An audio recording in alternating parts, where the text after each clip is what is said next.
السلام علیکم مرګرو.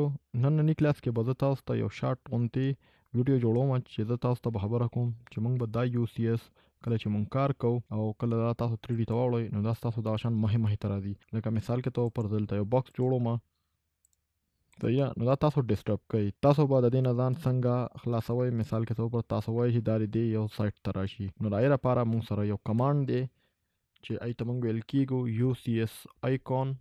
تاسو ته معلوم هم وي که چاته نه معلوم نه دی نه او تاسو ته زده کوي یو سی اس آیکون او دې کې به تاسو ته دا سره 15 اپشن راشي چې په دې به تاسو چوز کړئ نو اوریجن باندې به کلیک کړئ چې تاسو په دې کلیک وکړئ دا بوس کارنر ته لاړ شي که تاسو زوم اوټ زوم ان کوئ نو په خپل دی وي. د دې نه مخکې کلاس کې تاسو ته ما په کوارډینیټ باره کې خبره کړې و. تاسو به امید چې هم یاد کړی وي او دا یو شارټ اونته کلاس هم تاسو ته ویل چې دا به تاسو څنګه سایت ته کوئ.